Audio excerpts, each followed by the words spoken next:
Welcome to the Daddyhood Rocks podcast with Jon Wolford and Brandon Miller.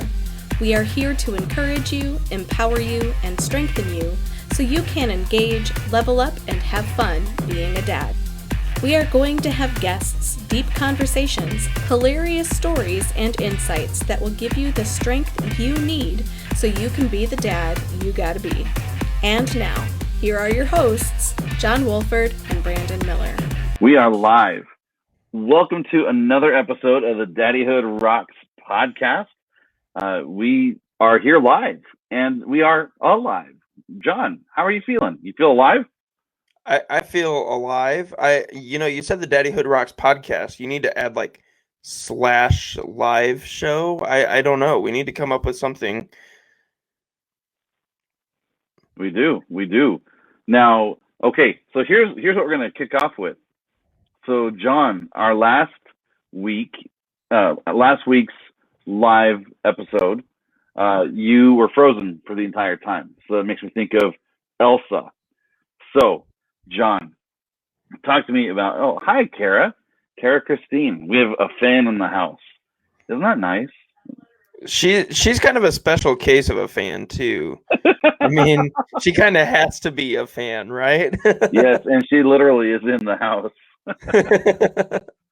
Yeah. Your house, to be clear. Yeah. Yes. I hope so. So that's good. All right. And there she is. Yes. making an appearance. Wonderful. All right. We're okay here. We're good. All right. So last week you went Disney on us and you turned into Frozen.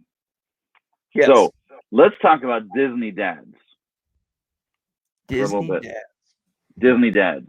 We kind of touched on, movie dads and TV dads last week, but just for a moment, who would you say is the best Disney dad, whether it's live action or animation? Anyone else listening too can chime in. Best Disney dad. I mean, I think everybody has to go The Lion King initially, right? That's just the go-to. You have to go Lion King, but gosh, I don't know. So, see, here's the thing is, I don't watch a lot of TV. We talked about TV. Yeah. I don't watch a lot of movies either. So I struggle with these comparisons because I'm uncultured swine. I don't know what you want me to say. I want you to say that you are uncultured swine. No, well, kidding. You got it. All right, no. So now here is a very unpopular opinion. Here we are talking about Disney dads.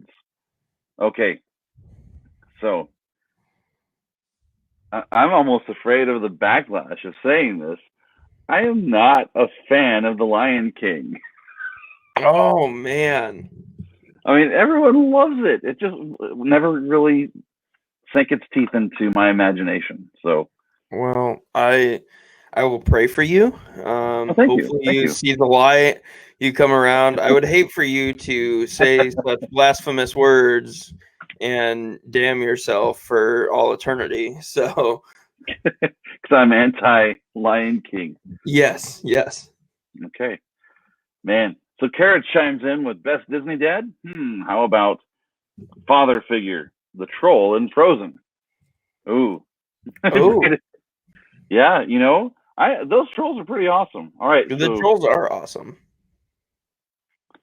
All right. Oop, I almost blocked your dad. Sorry. Oh. All right. Sorry, Drew. So Brandon can't feel the love tonight. No more comments from your peanut gallery. All right. So for those who are jumping in, welcome to the Daddyhood Rocks podcast, a live version. And so this is Daddyhood Rocks on ice. We're on this floating ice skating rink in both of our town. No, I'm just kidding. That's kind of dorky. But hi, Brandon Wolford. Where in the world did you learn the term uncultured swine? My mother. Yes. Welcome, mother.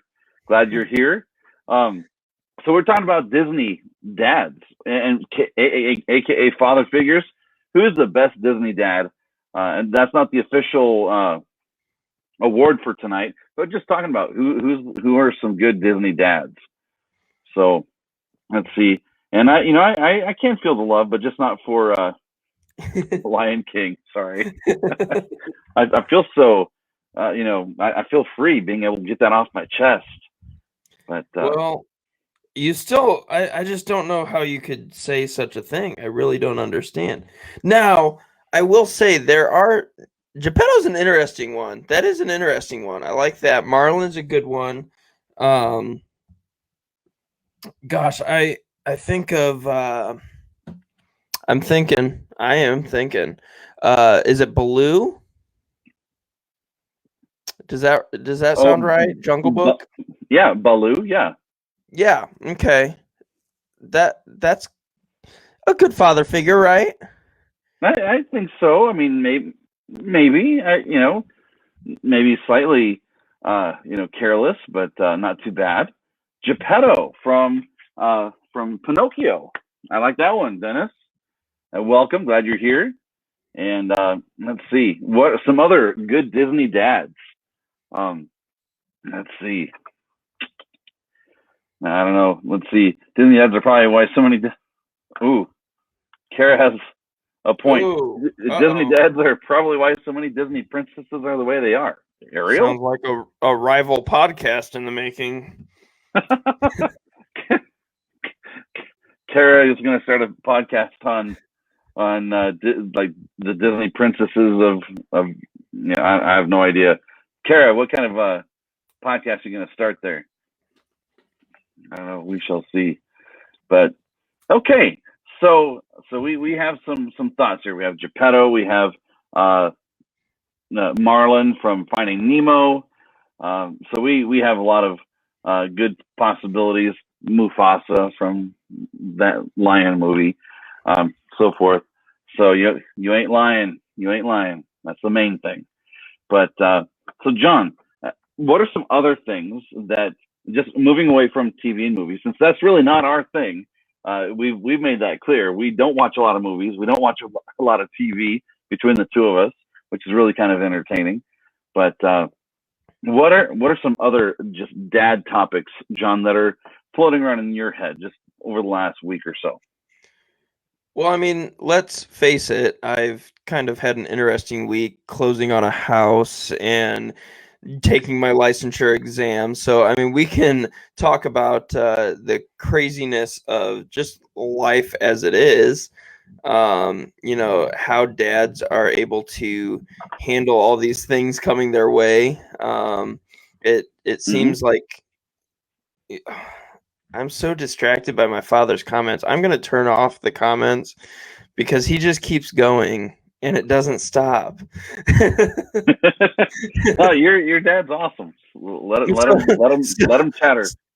Oh, I'm going to let him chatter, but I get so distracted by it. Speaking of things flying your way, my dad's comments are flying my way and I can't keep up. So, man, Drew, nicely done. Well played, man. Well, yeah, this has been a very busy, very stress-filled, important week for you at the Wolford Manor or the Wolford Ranch or the wherever you live.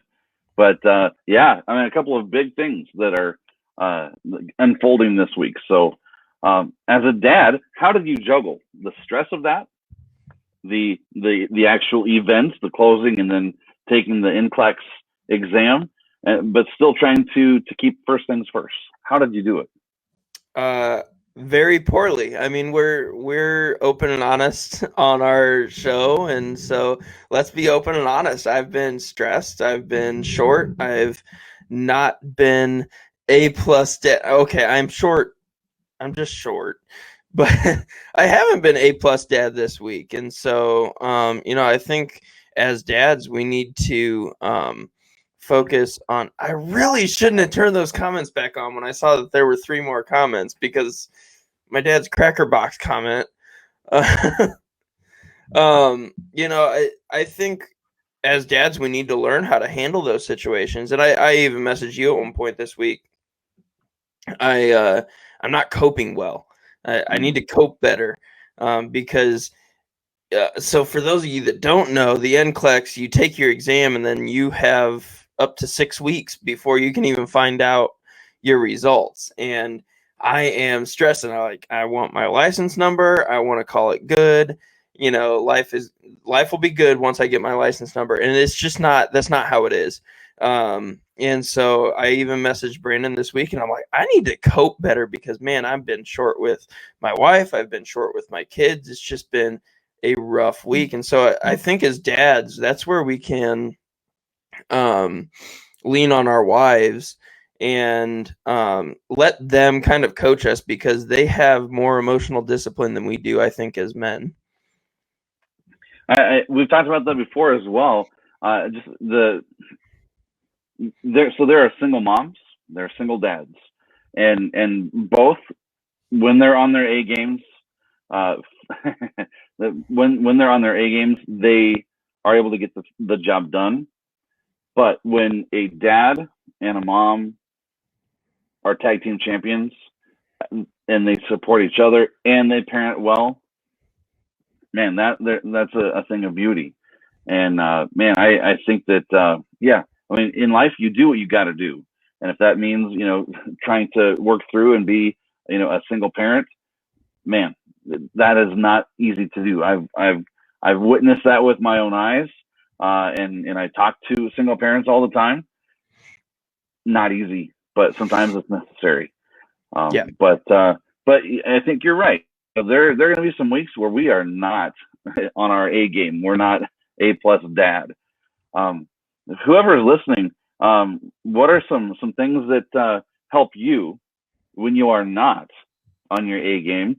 What are some things that you do to try to kind of right the ship, try to course correct? Jon, while we're letting our listeners chime in on that, what are some things that you do that kind of get you back on the right track? So I have this podcast. Oh, I don't know if anybody's heard. Yeah, I don't know if anybody's heard about it, but I have this podcast that I call my therapy. So, oh, great. Mom has no control over my father. Nobody has control over my father. We'll get into that later.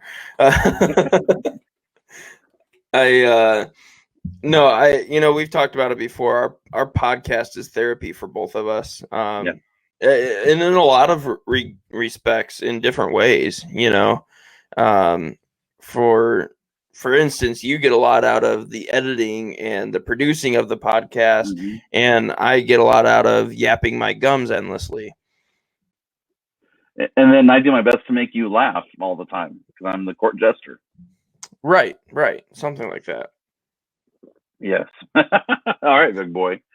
All right. Man. So I don't know if you recall this conversation with Tito Carrillo during one of our early episodes. And one thing that he talked about as far as, so even if you don't have a lot of time, he talked about, even if it's just carving out 10 minutes a day to go hang out with one of your children, do it. And so he talked about quality time and just time. And sometimes that's all it really takes.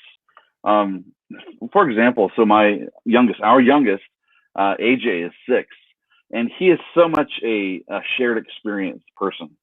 And I love, so for him, actually both sons, there's a game they have on their tablets, Jurassic World, and I've downloaded it on my phone. I'm not a fan of games, always, but when AJ hears me turn on the game while he's playing his game, and his eyes will light up. Daddy, you're playing too?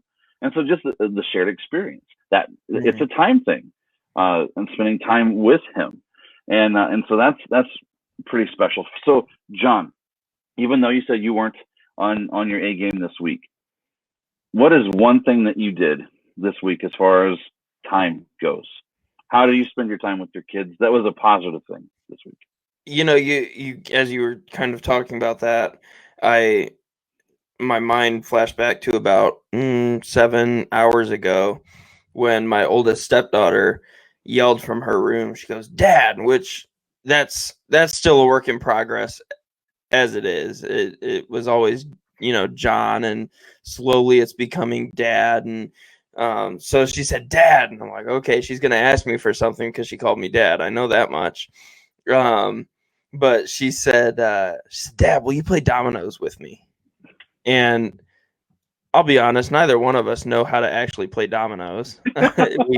we match up the number on the dominoes and we call it good. We just snake it around until, we both run out of little dominoes. But we, that was a no-brainer for me. I mean, I said, hey, let's wait until the babies go to sleep so they're not, eating dominoes. But we had a blast. We played dominoes. We did like a hot potato game with a little ball that we had, like just little things like that. And normally, Tuesday night, I have my boys every Tuesday night, and we're all running around the yard playing tag in the middle of the front yard, just having fun doing that, playing freeze tag, things like that. It doesn't have to be anything special. You don't have to be spending money to have fun with your kids. We do the simplest things around here. We've got a big family. It's impossible to take all of us out frequently to have fun. Why do that anyway when you can have fun here at home for no money? Yeah, without a doubt. I mean, yeah, just like, we've spoken to other dads who have large families as well, and you got to get creative, or else you're going to break the bank. So Kara, she's jumping in with, have to look up the rules for chicken foot or Mexican train. I play that with my grandma all the time. Sometimes we could talk my grandfather into playing too. That's cool. And that's one of my early, so maybe a segue in a moment. I think this is cool. I never really knew my grandparents. But one memory I do have of my dad's mom. So she lived about 4.5, 5 hours away from us for a time. Then she moved closer. She was living with her fourth husband at the time. She outlived 4 husbands. And, wow. And so, she, and nothing criminal happened, I assure you. But Carol Baskin. Carol's my grandma. No, just kidding. No. But so one memory I do have is so when we were there at her place with her, she and her husband, we all played, and I was pretty young. We played Mexican train with dominoes, and then we switched and played chicken foot, and so. That was really one of those special memories. And it's those games, that quality time that will lock into a kid's memory, whether it's with grandparents, whether it's with your own children. And so yeah, that's really cool that you and your oldest stepdaughter were able to play some dominoes. So John, I am going to shift for a moment because last week we didn't talk too much about grandparents at all. And so for me, one of my biggest things that I am passionate about is family history research. And so after the fact, I've been getting to know my grandparents and my great grandparents and my great greats. Fascinating, weird people, but I love them after the fact. But grandparents, sometimes they have to step up to be kind of step in to be a parent, or thinking of Coach Mike Lightfoot and relishing the grandparent role.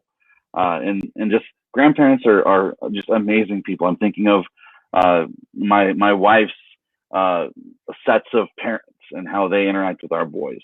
Grandparents are absolutely necessary, and they enrich the lives of their grandchildren. So I know that grandparents play a special role for you. What are some grandparent memories of yours that are worth sharing, John? So, let's be clear. I'm not going to cry this episode. We're still tied at 1-1 for crying. We're going to keep it 1-1 tonight. It's going to remain tied. No, so pretty much everybody that knows me for more than 10 minutes knows that my grandfather was like my best friend. And I love my dad, who is here commenting and making me laugh. My dad was, and he wasn't just a dad growing up. He was a dad. He was a friend too. But man, my grandpa was just a special character. There aren't, my uncle and I actually talked about this a couple weeks ago over the phone, which that was a 3-hour conversation because my uncle doesn't stop. But we talked about how there aren't people built like my grandpa, that it just doesn't happen. The calm, cool, collected, but still firm and strict. And he would guide you through any situation. I don't even know how to describe who my grandpa was, because there's just nobody built like my grandpa. And so I just remember my grandma, and my parents eventually will probably be watching this with my grandma. So grandma, I love you. Before I say this, my grandma can be hysterical sometimes. And my grandfather would just sit there, and it would always be a okay. And he would just take it on the chin, and then he would, move along with his day. And but by golly, I tell you what, every once in a while he'd give a sheesh. And it would just crack me up. Now, he would give that sheesh and it would be okay, but I would give that sheesh, and I better never say anything about his wife again. That's his wife, and you better remember that that's his wife. You don't say anything about his wife. So that's one memory. I just remember how much he adored my grandma and just loves her to bits and pieces, and just this, like my dad said, silent giant type of love for my grandma. And then another one. So he played on the first Bethel, then college, basketball team in the 1950s. Wow. Late 1950s. There's actually a picture of him in the administration building at the very front of campus in his number 3 jersey, with the rest of his basketball team. And you can pick my grandpa out in any picture. He didn't change a bit. And we had this like 6-foot plastic basketball hoop, that kids grow up with. And that man had no problem dunking over me. But interestingly, he lost his right thumb in a car accident in 1990. And so he never relearned how to shoot a basketball overhanded. So that man would whoop my butt, granny shotting the ball all day. And no matter how good I got, that man was a better shooter with a granny shot than I was overhanded, until probably the day he died, if we would have continued playing basketball together. So those are the 2 huge memories I have of Grandpa. Oh, I love it. So I know that for Kara, grandparents also played a very special role in her life. So Memorial Day, I remember my grandfather's stories of D-Day and being overseas during World War II. It was such a blessing to be with him. And for a few years, he blessed my classmates in history classes throughout high school with his stories. That's incredibly cool. Very cool. So again, welcome whoever is joining us. We're talking about grandparents here on Daddyhood Rocks, the live version. And so Kara, thank you for sharing about your grandfather there. And okay, let's see here. So John, this is for you. Oh, your grandfather reminds me of my gram. 4 square, she held nothing back.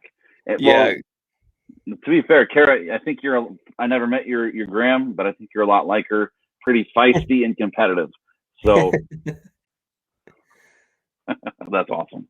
Well, very cool. My grandpa, it was kind of funny because it didn't just stop at basketball. He also had to go through physical therapy after this car accident in 1990. And the man had a grip like none other, and he would dig that stub of a right thumb into your hand when he would grab your hand. And he loved doing that because he knew that you couldn't let go. If you tried to let go, he'd just break your hand. So you had to keep squeezing. And yeah, that sounds a lot like him. Oh, that's awesome. Very cool. So my mom's dad, I never met him. He died about 3 years before I was born. And again, I've said this before on episodes. I come from a long line of bootleg and hillbillies from the hills of Virginia, at least on my mom's side there. And so in the Great Depression, in these hills of Appalachia, they didn't have much at all, barely scraped by. They made moonshine on my mom's side of the family. They were bootleggers, but also they were musicians. And so my grandpa, he could play almost anything, whether it was the fiddle, the guitar, harmonica, the horn, whatever. And so they would spend their time sitting on their porches, playing music, just jamming together. It was kind of a community sort of thing. Just get your neighbors, get your cousins showing up. Let's play. Well, while we drink our moonshine or whatever it was. And so seeing that, and also knowing that from what I've gathered through stories, that my grandpa was a peacekeeper. That he had his faults. He had his own skeletons in the closet, namely the moonshine. It really ultimately led to his demise.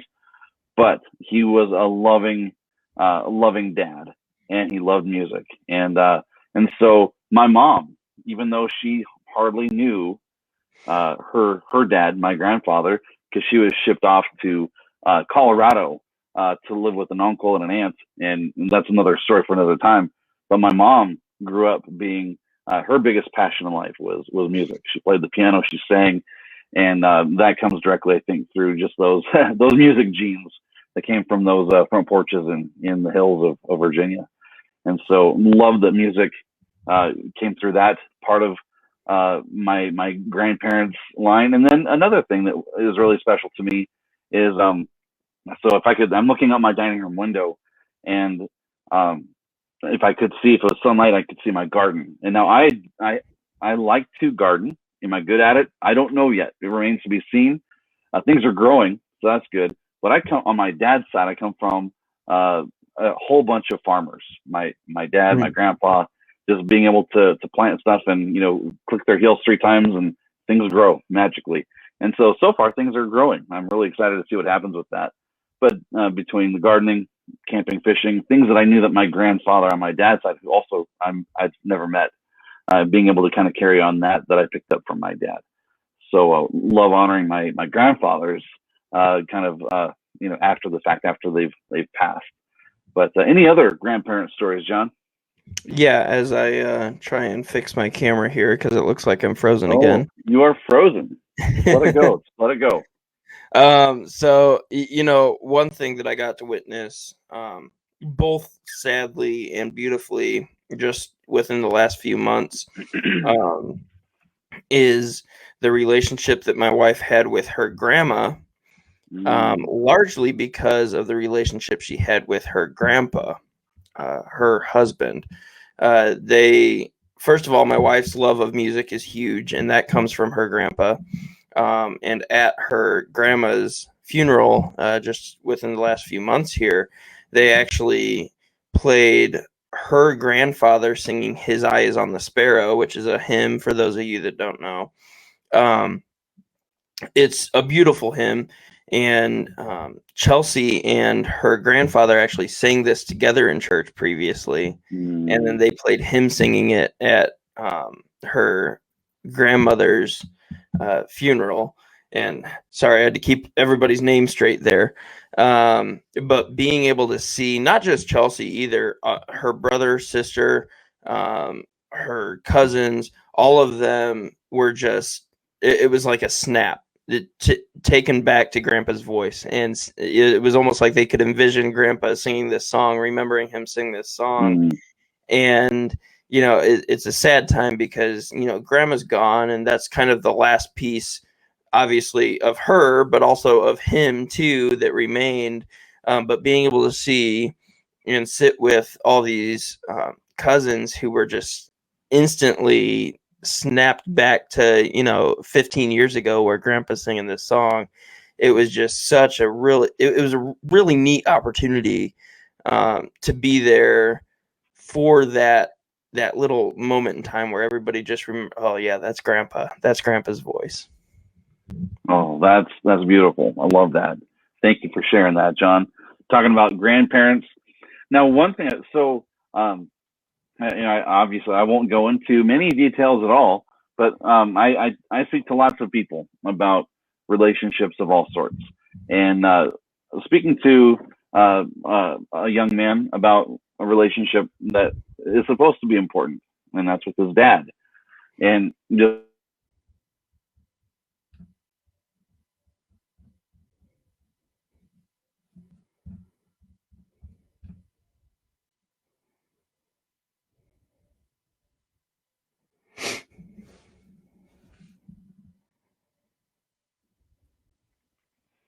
hello, Hello. hello, You can you live. hear me? You live.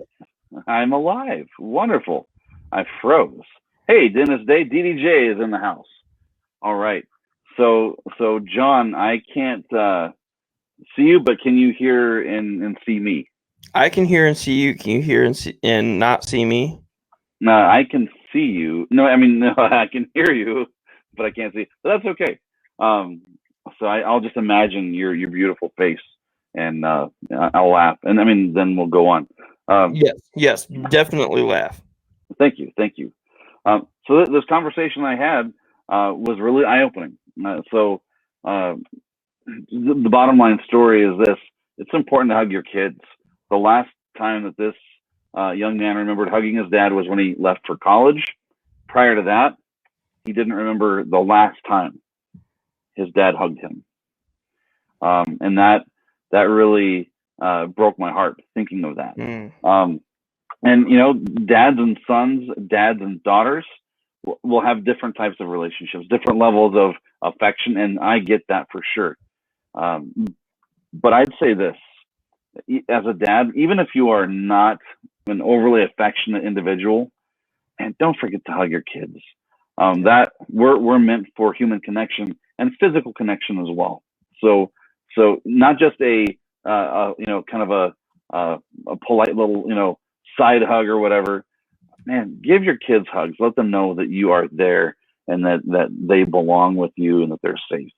I think that's the biggest thing, just letting your kids know that even on your A game, that that you are there for them. You're in their corner. You got their back, and that you love them, and that they're safe with you. So I think hugs help do that. So, all right, my sister Patty's in the house, or at least she's in the apartment. So glad, so very glad that you are here, Patty. And Kara, yes, that is exactly why I asked the boys for hugs on the way up to bed. When I tucked them in, definitely wanted to kind of let them kind of have that in the backs of their minds, that I'm with them, I got them, I've got their backs, that sort of thing. So yeah, all right. And Drew, absolutely, hugs not drugs. I mean, unless it's melatonin, which it really isn't, you know, a drug anyway. But you know, when you need to use a lot of melatonin for your children, please do. It does wonders when you put them to bed. So Jon, you're not frozen anymore. Welcome back. So thanks. Little troubleshooting over here on my end, and I'm back for the time being. Wonderful. And so yeah, we so far for DDJ and for Patty and anyone else who is here. So we've covered a variety of topics. So we talked about Disney dads. We haven't voted on anything yet. Last week we did a Daddyhood Rocks Father of the Year thing for movies and TV. No voting yet, at least as of now. Talked about grandparents, and then we talked about hugs, that sort of thing. So Jon, what else has come to mind for you as far as Daddyhood goes? Well, I want to kind of speak to something DDJ said. It's been a big adjustment for me trying to get used to things. Yes, absolutely. Being a dad is so difficult when you have injuries. Don't feel bad though. You have to recover so that you can continue being a good dad after rehab. Because if you don't take this time to get better, then you're never going to be able to do those things. So don't feel bad taking that time for yourself, Dennis. We love you. We're praying for you. We're rooting you on. And it's going to be in the rearview mirror in no time. And that's awesome. And yeah, DDJ, I know that the road to recovery with your knee surgery, not an exciting, fun thing, but man, you're on your way there. So so hang in there, dude. And that means you get to hang out with us more, which is great. So fantastic. It's our victory there. So you bet. So any other fatherhood, daddyhood items that we want to touch on? What are, oh, go ahead. No. Go ahead. You said oh. So and this could really touch on any category, but I remember. So we're talking about items for dads. I remember when we were expecting our first. So when Xander was still a bun in the oven, I remember walking through. Is one of the big box stores, but looking for stuff. You know, like the diaper bags and the this and that, the stroller system, which was really cool. Thanks, Dennis. Thank you, DDJ. I love it. So I remember getting so excited. There's a company called. Oh wait, I'm drawing it. So there was a diaper. It was the diaper dude, and so there's this diaper bag meant for dads, and that was an epiphany for me. It's like, wait a second. I've always gotten this picture from society and from TV and all that dads are, they're kind of, in the back seat sort of, and they don't really, they just are along for the ride. And yet I knew for me, I wanted to be all in. Not that I was excited about changing diapers, but just again, trying to aim for achieving that tag team champion status that Kara and I love to arrive at. We don't always get there, but I knew that seeing it displayed in front of me where it's just one parent who's really pulling all their weight and the other parent who's not doing much. I knew that that's not what I wanted in our parenting journey. So for me, seeing the diaper bag, I almost did a cartwheel there in the store. Like, I want this thing. I want to be all in. And so what are some other dad items, not necessarily just for babies, but for other things? What are some items, whether it's other people who, Drew, I threw up when John was born. I was so excited. That is true. It was a Parkview burger. If I believe, Dad, correct me if I'm wrong, but I believe it was a Parkview burger that he threw up because he was so excited. What are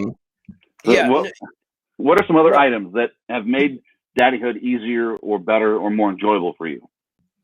Well, I'll tell you what. Okay, so there is an item that I have never had that I absolutely wanted so bad, and I can't even remember what it's like, called Tactical Dad or something like that. So I'm an Army veteran, and it's the most ridiculous thing in the world, but it's a baby carrier, and it looks like the outside of body armor. I mean, it's got Molly hookups and everything, and like you can slap some motivational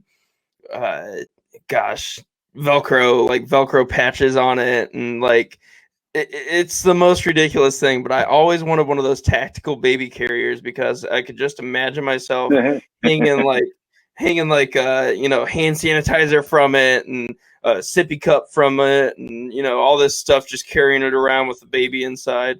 So that's one thing that I always wanted but never got.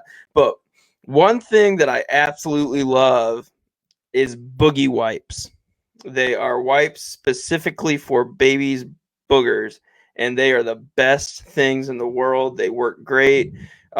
We use them. We got a few packages of them. When we found out we were having twins, we got a few packages of them, and we absolutely love boogie wipes. Diaper Genie. So Diaper Genie and I fight. Diaper Genie and I don't get along very well. I can picture that. Diaper Genie and the snake of diapers and I just don't get along very well. Well, first of all, when you have twins, Diaper Genie just goes out the window. You either need 2 Diaper Genies or just don't get a Diaper Genie at all. We made the mistake, and we were either taking it out daily or weren't taking it out enough, and it got overfilled and exploded on us. So if you're having twins, I suggest 2 Diaper Genies, or just get a trash can from Walmart like we did, and life is grand. And now the reason why DDJ enjoys the diaper genie, I've seen video of this with the diaper snake. He would actually pull it out and like jump rope with it, and then he would cuddle with it as he fell asleep at night. Just amazing, to each his own. So DDJ, sorry for letting your news out, dude. But now speaking of boogers, so now the concept at first glance is disgusting, but this thing was amazing when it comes to boogers, baby boogers, the nose Frida. So there's a filter, so there's no risk of getting this, getting baby slime in your face. But well, no, I'm afraid of this. Here she comes. She got me, DDJ. So you'd put one end in the nostril, and the other end you'd suck through like a straw, and it was effective. It would get them old boogers out really well. Hey, John, you're frozen in this laugh face. Let me get a picture of this. I'm frozen in Jabba the Hutt's laugh in episode 6. And just all right, that's classic. That's going on the Facebook page. All right. Oh, Drew, I rubbed a diaper genie for years and no genie came out. No, I'm sure something else came out. No wishes for you. Predicament. Oh, yes. Oh, my goodness. All right. Yeah, he did look like the Joker, didn't he? All right, DDJ, are you happy now? Did you see Kara assault me? Yeah, I'm sure you did. But all right. Okay, what other items make Daddyhood easier or better or more enjoyable? What has been good? I mean, I think even so they tell you not to hang things from the car seat, and I agree with that. However, when your kids are faced to the rear, I love the mirrors that you can get anywhere in the store. But I think being able to see them is, one, a safety thing, and two, it is so much fun to watch them either so ticked off or so peaceful. You get one or the other. It's never in between. But yeah, so ticked off at just life and being in their car seat, or so peaceful. It truly makes my day. Yeah, absolutely. And so a couple of things here. So, John, you're moving again. So you have stopped the Elsa thing. So good. Thank you. I figured out the trick, so I'm just going to keep doing the trick over and over again until it decides it wants to cooperate. All right. Fantastic. So king size bed. So for what makes Daddyhood more enjoyable, but also when you have kids that try to crawl into bed with you, like Velcro kids.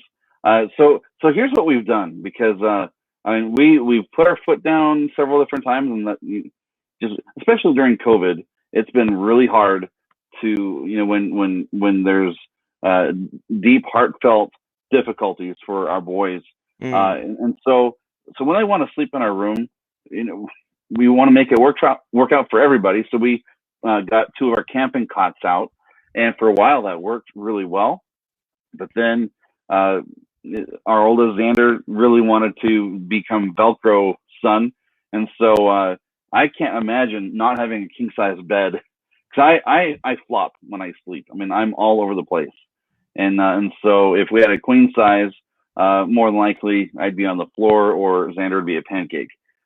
So king size bed is great, and so. Patty, thank you. Let me show this. So Patty, my sister, I love the way you both are so into Daddyhood and all parenting requires, including baby boogers and diaper changes and dilemmas. Yes. Delightful, yes. Isn't it? I like your alliteration there, Patty. And so yeah, I'm trying to think. So John, not too many people, not too many parents, let alone dads, go into this dark, scary realm. I want to see if you ever did with your 6 children. Did you ever do cloth diapering? No. No. It would not happen ever. I it wasn't even a thought. Like, we didn't even think about thinking about it. We are not doing that. There's no way. Now, with that said, I greatly respect the parents who take the time to do that, because that's amazing, great for the environment. You know, you launder it in your own stuff. You know what's on the cloth, etc. Like, good for you. But no. Well, just so you know, we would launder them separately. So they got their own wash. But for Xander at least, we did cloth diapers, and you have to get into a routine, but actually it worked really, really, really well. And as far as fit and everything else, and the cost effectiveness, it was great. Now with our second with AJ, I think right off the bat, or maybe shortly thereafter, we went to regular disposable diapers. But man, I'd be willing to go to bat for any, whether we use Bum Genius and fantastic, and they're always like reinventing themselves, making things better. But it was actually, for the most part, a very good experience, cloth diapering. Let's see. So what did your dad say here? Occasionally, John and his sister would sleep on either side of our full-size bed on the floor. It's true. Yeah. It's true. My mom now my dad's side wasn't nearly as comfortable. So my sister and I would jockey for position. In fact, I distinctly remember having a fight before we even went in there one night, because I was taking mom's side, because she had her favorite animal's a panda, and she had this ridiculous amount of stuffed pandas on the floor by her bed, and they were stacked neatly most of the time, but it was so comfy to lay on. And so my sister and I would fight over the pandas, because my dad's side was just the hard floor. Nobody wants that. So yes, we would fight over mom's side of the bed, specifically before I learned to love storms. We would fight over that side of the bed when storms happened, as little kids as well. So okay, yeah, that's another thing. We'll get to that in just a moment. As far as storms go, because there's a bunny trail there that I think is kind of actually pretty cool. But Dennis, I mean, the question was for Kara, and she's pleading the fifth. And just so you know, I do the disposable diapers. Thank you very much. So, punk. I love you, but you're a punk man. All right. So if you ever see this anywhere, that stands for "come here so I can kick you." And so it was really funny. That's been our inside joke, DDJ and I. But the thing is, you know how a lot of people go into Facebook jail and stuff. He got put in face, or he got at least his comments blocked, because he spelled it out. He said, "Come here so I can kick you," and so I transformed it into CHSICKY, and so if you see that, know that we are with full intention of not kicking each other, or we're threatening to kick each other. So great. Now our entire live is going to get deleted, because you told the world Zuck's coming after you, buddy. Oh, look, you just need a hug. That's all. All right. So okay. So one thing that was really cool. So again, dads, you take what you get from your parents, and you mix it around, synthesize it, you make it your own, and you try to give it your best shot to being your best possible dad. And that just goes from generation to generation. One thing that my dad did really well, so he is also a vet. He was in the Korean War, he was in the Vietnam War, and so me and my friends and my brother, we loved playing Army. So I remember one of my most exciting moments. He had some camo stuff that he said, "You know what? I'm not going to wear this again. You're welcome to use this to play in." And so my mom hemmed it up and everything, and so I'm with pride. I would wear that playing Army with my friends and stuff. And Dad would just out of plywood would cut out shapes of of guns and stuff. and that was pretty cool. So he took what he was able to do, and he gave it to my brother and I, and now I can't really see. So my two sisters are older than my brother and I. I'm not going to say how much older. They're in their late 20s. Um, and so I'm not sure what Dad did for you in that sense. I can't really see Dad cutting out plywood guns for my sisters. Maybe they did, but anyway, so just seeing him using what he was able to enhance our lives, that was a pretty special thing. So for you, Jon, no pressure being that your parents are on tonight. So what are some things from your childhood that you remember that bring up some fondness as far as some together activities, some things that your dad was able to put on the table and say, hey, let's do this thing together, whatever it was. One thing that your sister actually said gardens. My dad loved gardening, and as much as I hated it, that was time together with Dad. So I did every once in a while help out with gardening. But one thing that Dad and I learned to love together were storms. Actually, we talked about storms just a few minutes ago. Dad and I started going, I don't know, I was probably right around hitting double digits for the first time ever, 10, 11 probably, when he took me to my first little seminar, and you learned how to be a storm spotter and call in, different clouds to the National Weather Service and stuff like that. And so that was something that we always did together. And so you'd see Dad and I, typical Midwestern white males, out on the front porch watching the storms and watching for funnel clouds, because gall darn it, we wanted to see those funnel clouds. So that's something that we still kind of bond over. Oh, cool, big storm coming in, or every once in a while I'll send a radar, look at this, so Dad and I like our storms for sure. But one thing that was special about my dad is that he didn't necessarily enjoy any of the sports I played, but he always coached me in the sports I played. So he especially dislikes baseball. And he coached just about every baseball team I was on in some manner. He was coaching or helping. Hated baseball with a passion. The only reason he likes the Montreal Expos, I believe, is because we have a cousin that once played for the Montreal Expos, and they don't even exist anymore, and the man still says go Expos. So but that's one thing that was very special about my dad. And one thing I'll always love him for is the fact that he wasn't a huge sports fan, really, but always coached me in the sports that I loved, and he did it because I loved them. Man, that's awesome, and I think that's a sign of a good dad right there. So yeah, so many dads, and I even remember one of our guests talking about making sure that you don't just make your interests the only thing you expose your kids to. You jump in and you take on their interests as well. You help develop that and nurture that. And it seems like, Drew, you did that for Jon. So that's just awesome. Very cool. And DDJ, I want to, again, I can't believe I'm like being so nice to you, even though you had my wife hit me. But tip of the cap to you, and a tip of the cap to your dad.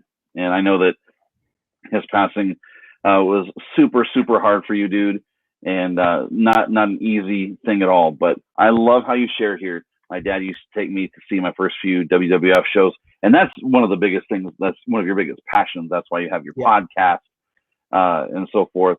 And so, man, that your dad, even though it wasn't his most, treasured thing, I think it was important to him to foster that in you. So that's super cool. And so, yeah, the continuation of that. My dad didn't really like wrestling, but he took me because I loved it. I miss him so much. That's special, Dennis. So thank you for sharing that. And oh wait, so as far as Kara hitting me upside the head, I do it willingly. And for the record, she volunteered to do it. I did not ask. I'm surprised you didn't ask. Normally you're you're on your phone text, hey, could you kick him for me? So anyway, man, I think dads, parents are so important. And we see just how, we'll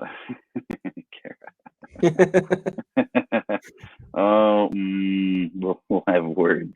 No, man, parents are so important. No matter how they show up to the party. Let's see. Can you hear me, John? I can hear you. Can you hear me? I can hear you. All of a sudden, everything went quiet in my head. So I don't hear the voices anymore. No, but man, moms are important, and moms are key, and they have their roles that they just naturally gravitate toward, and then dads also, if they step up to the plate, they bring something that's not just nice, it's not just bonus, but it's vital too. Yes. And that's why we're doing our podcast, right? To encourage dads everywhere to engage and to level up and to have fun being dads. So John, so we have a little bit of time left. So looking forward to this summer, obviously, getting into your new house that you guys just closed on, with your family of, well, six kids plus the two of you, so a family of 8. So you have a lot of, I worked really hard on that. I practiced for days to make sure I got that addition correct. I'm impressed. Thank you. So you're going to be getting used to the house, but apart from that, what are your summer plans to engage, to level up, and to have fun with your kids? Well, I mean, obviously, I'm going to put on my dresses so that I can connect better with my daughters. Might even add the high heels in. Fun story, and I think there's a picture somewhere that I am in a dress, by the way. But no, it's each of my kids, they're so unique, and we're finding this out as time has gone on, especially with Riley and Ella, who share a bedroom full time. They won't be doing it once we get in the new house, but they're so unique and they're so different that it absolutely pains them to be together. So I hope that now that I'm out of school, now that I'm more focused on just doing my job, things like that, I really hope that I can connect with each of my kids individually, to find what their thing is, and I want to engage in that with them. So I know that one thing my oldest stepdaughter loves is color guard. She loves color guard. She was in a cadet guard program this spring. So if that means I'm going to be out there learning how to twirl a broomstick, by golly, watch me twirl a broomstick. But I'm going to find each of my kids' thing, and I'm going to engage in that with them. Man, I love that. So I have some really dear friends who live in Ottawa, Illinois, and they, I think, as far as modeling good parenting, they've done that for me. So I got to know their 3 kids, 2 sons and a daughter, seen them go from being, elementary and middle school kids through high school, and now they're like level-headed, smart, fun, humble adults. And just through God's grace, they've survived and they made it, and they're awesome human beings. And so seeing how they were parented, really, I was mentally feverishly taking notes. And one of the things that was really important as far as the dad goes, with all 3 of his kids during the week, and it wasn't every single week because sometimes just schedule-wise it doesn't work out. He would take each kid on a date, on just a, hey, it's me and you, let's go grab some ice cream. Let's catch up. Let's talk about how your week's going.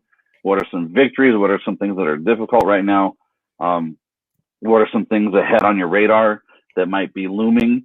How can I encourage you? And then just have fun together too, not just a teachable moment. Because if you turn everything into a teachable moment, your kids are gonna, get bored of that and then turn off and turn out.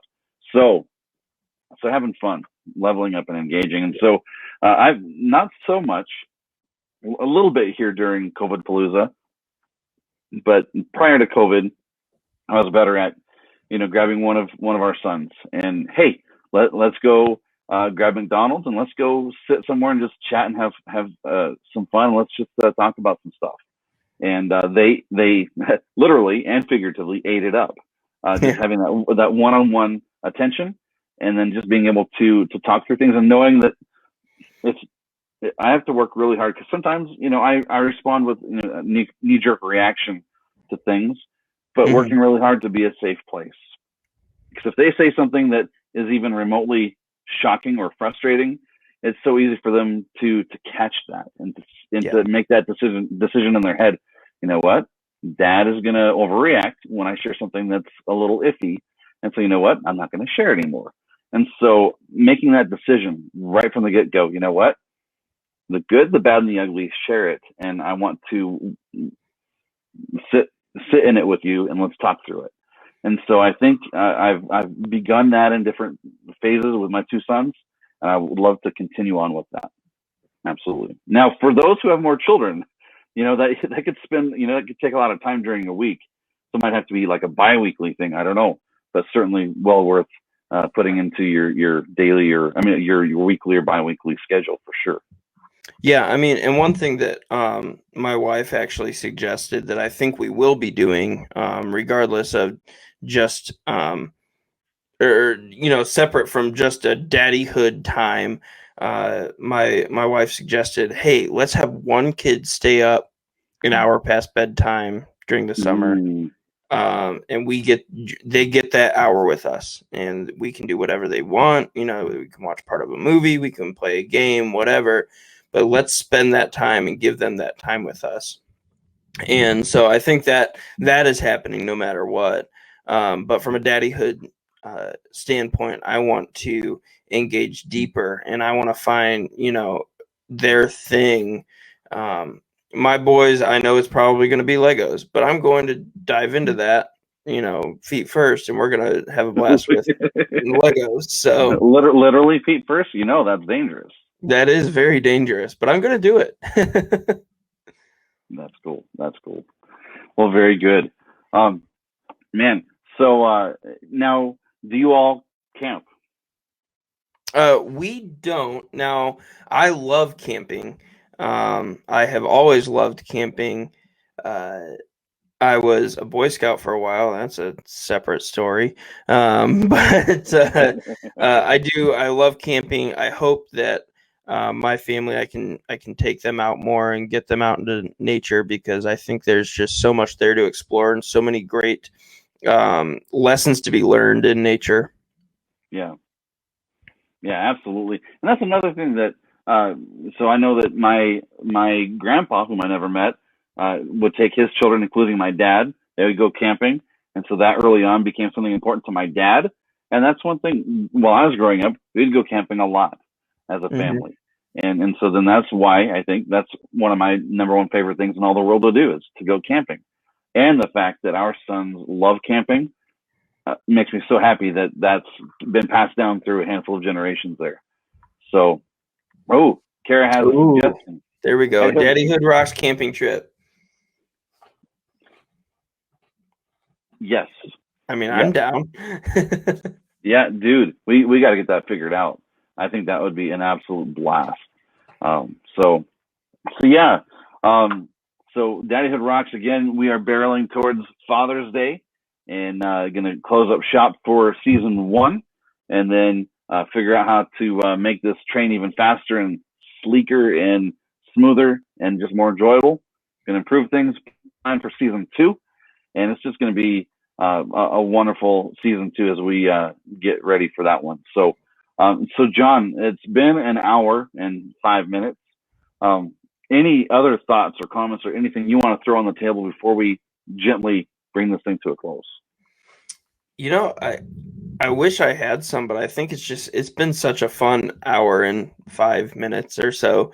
I think we've been able to explore a lot, and with our fearless few here that have stuck with us. Yeah. Thank you for. I mean, yes, you're our family, so you have to love us. But thank you for loving us doing this too. We appreciate it. We appreciate your support. We will forever love and cherish that support. So thank you. No, yeah, we wouldn't be able to do this without your support. So yeah, we are deeply, deeply grateful for sure. So John, real quick, I'm going to put you on the spot, just the same way that I put my clients on the spot. Crap, is this a coffee order? No, actually, now that you said it, let me give you my coffee order. Don't write anything down that's cheating. All right. John, I looked at my pad of paper too. I know how you operate, dude. All right. So without writing anything down. So, can you barista? Here we go. My coffee order is this. Black Rifle Coffee Company. Black, but with 2 things of stevia and almond milk, vanilla flavored, and shaken, not stirred. What's my coffee order? It's Ryan Lachelle. Hello. Black Rifle Coffee Company coffee. You say black, but it's not really black. I didn't. It starts off that way. It starts off black. Okay, I'll give you that. And then you got 2 stevia, and then vanilla flavored almond milk, shaken, not stirred. There you go. Dude, if only this were an official Can You Barista, you would have won your first one. But good thing this was kind of like, a practice run. So it doesn't count. It doesn't. So you're still a 1-2, buddy. Even though you did really good. I'm proud of you. Man. All right. Let's see. My coffee order, none are in the trash. Well, he's wrong. Yes. All right. So my wife, coffee with fresh ground beans, 2 stevia packets, splash. Oh, good. Kara. I mean, you could make my coffee order with your eyes closed and one hand tied behind your back. And yes, this is a Daddyhood victory. I'm so excited about this. So both of our boys, so they could either do this together or one or the other. They know my coffee order. They know how to brew coffee and they know how to deliver coffee. So I'm very nice about that. Yes. Nice. I see. I'm a simple coffee drinker. Now, before the Army, I was a very picky coffee drinker, and I had to have my frou-frou drinks. I am a black coffee drinker now, almost exclusively. Almost. So there's room for frou-frou. I still like my frou-frou drinks. Yes, I still, especially when you're working a 12-hour shift at a hospital and there's a Starbucks in the hospital. I don't like Starbucks coffee. I don't like their coffee black, which is how I prefer coffee black. I like to taste the roasted bean water, and it's great. But I do get my frou-frou drink when I am working a 12-hour shift in a hospital, and it's been an especially difficult day.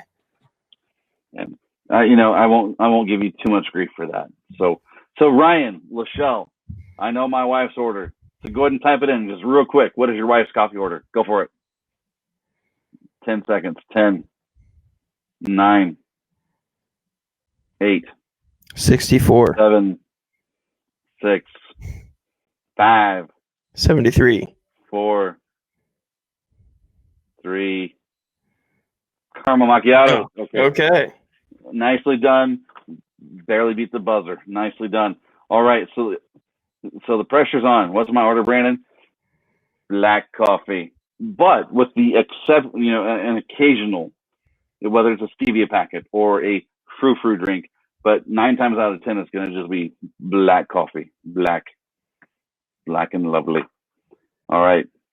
And then my hot coffee is one way and my iced coffee another. Yeah. Ooh. So iced coffee. So she likes 4 pumps of the sugar-free vanilla from Dunkin' Donuts, aka Tony's Turnips, and so then let's see here.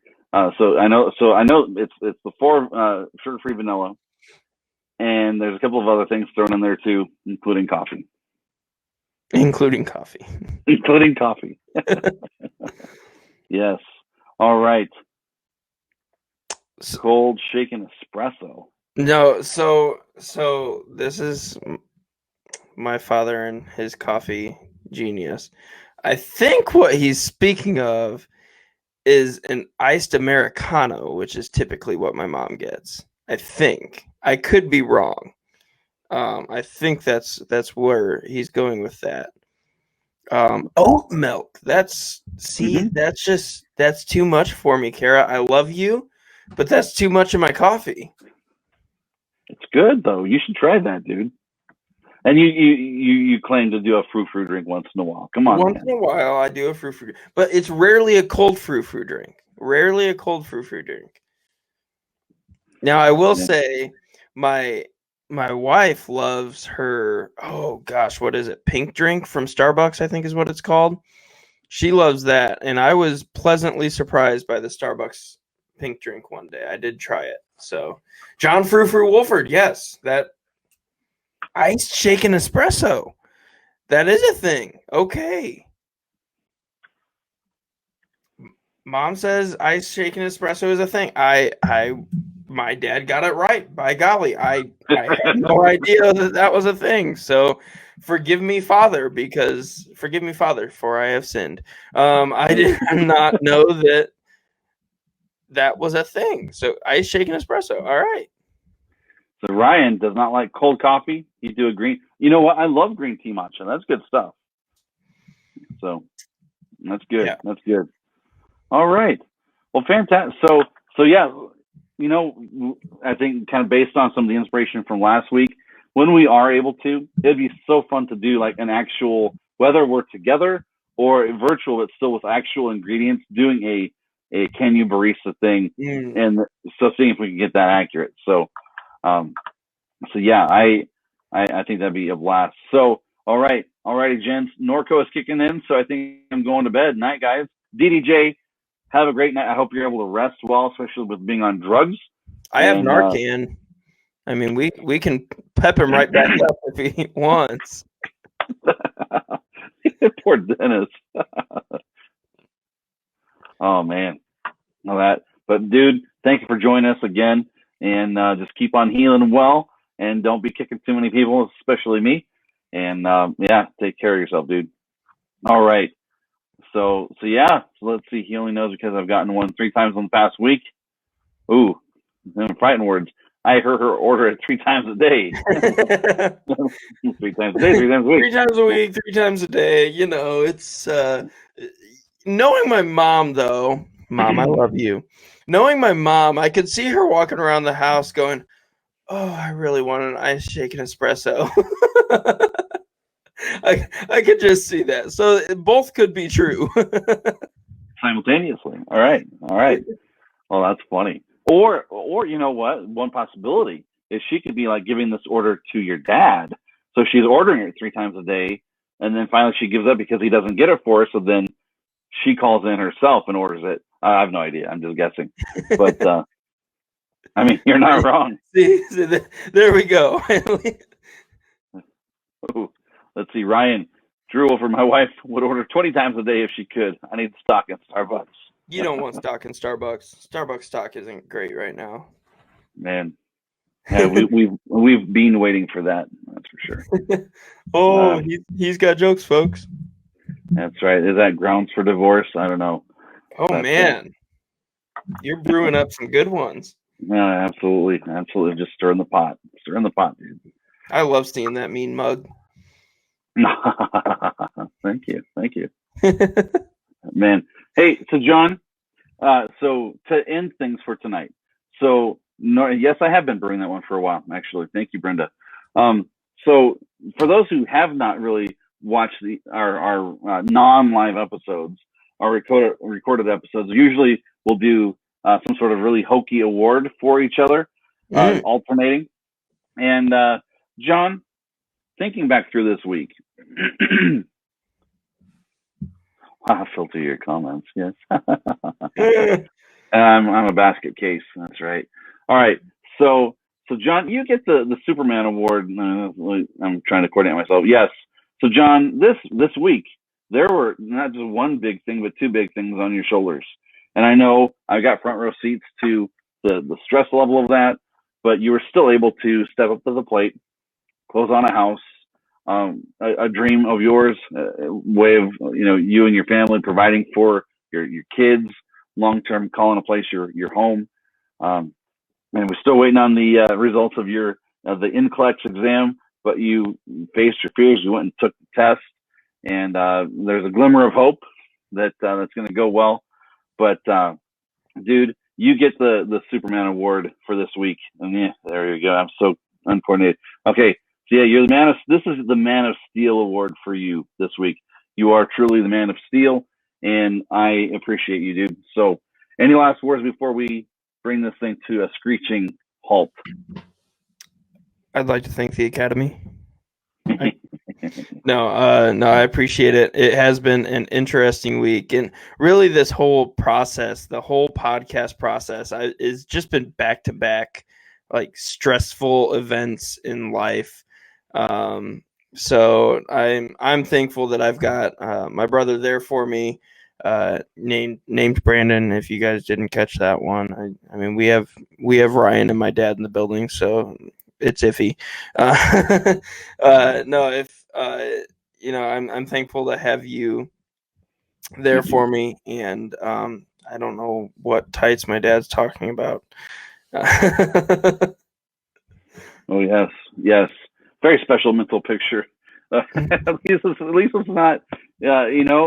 Someone can borrow my sequined red leotards. You're never fully dressed. Smile. Yes. All right. So everyone, family and friends, thank you for hanging out with us. We love what we do because we care about Daddyhood, and man, it's something that we're passionate about. And again, not because we're experts in the field, but we are in the field, and you've helped make this possible. Whether it's our wives who kind of hang on to everything and make everything work while we are in front of a camera, whether it's just an encouraging word or support, or peanut gallery comments from parents, Drew and Brenda, thank you, or just our guests, Ryan, DDJ, just whoever else has been on. It's been awesome. So yeah, we have a couple more episodes before we hang things up for the semester, for the season. Yeah. Okay. But guys, catch us on whether it's Instagram, Twitter, Facebook, on YouTube. For now it's BK Miller. We're going to switch it over to the Daddyhood Rocks channel, but for now it's BK Miller. So you guys just share this with whoever you know on your Facebook pages, and let the world know that Daddyhood rocks, and so do you.